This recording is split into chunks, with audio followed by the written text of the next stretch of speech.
So I'm 12 years old and I've been presenting poetry for about a year now. And today the first poem I'm going to present is called Cowboy in the Continental Suit by Marty Robbins. And this is the newest poem that I've learned. But first I'm going to tell you a story that my grandpa used to tell about my Uncle Jummy, And it just goes with this poem really well. My grandpa was a horse trader, and he got this one really rank old horse and no one could ride him. And my Uncle Jummy lived in the middle of El Paso and owned some bars.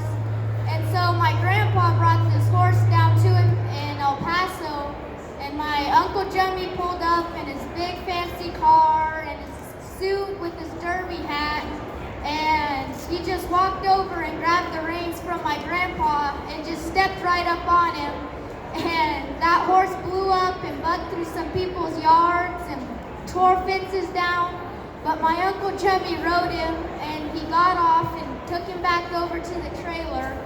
And there was this old man sitting across the street on his steps watching.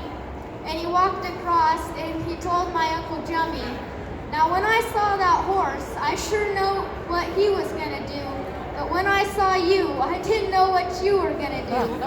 And so that story just goes really well with this poem, Cowboy in the Continental Suit.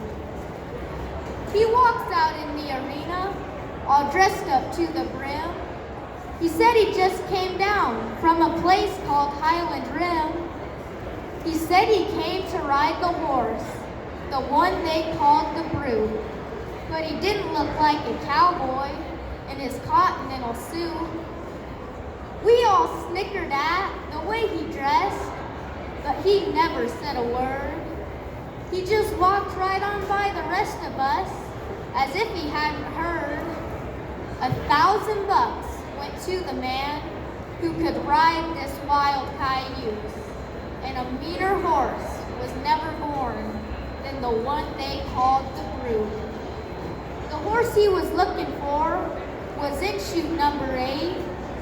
He walked up very slowly and put his hand up on the gate, and we knew he must be a purebred when he pulled his sack of dukes from the inside pocket of his continental suit. He rolled himself a Corley and lit it standing there, blew himself a smoke ring, and he watched it disappear. And we all thought he must be crazy when he finally opened up the gate, 'cause standing just inside was 1,500 pounds of hay. The buckskin tried to run him down, but the stranger was too quick. He stepped aside and threw his arms around the horse's neck, and he pulled himself upon the back of the horse they called the Brute, sat like he was born there in his continental suit. The Brute's hind end was in the air, his front end on the ground, kicking and squealing, trying to shake the stranger down. But the stranger didn't give an inch, and he came to ride the Brute, and he came to ride the buckskin in his continental suit. Now I turned around to look at Jim, but he was looking at me. He said, "I don't believe the crazy things I think I see, but I think I see the outlaw, the one they call the Brute, ridden by a cowboy in a continental suit." The buckskin came to a standstill, ashamed that he'd been rode by a city cowboy in some continental clothes. The stranger took his money, and we don't know where he went.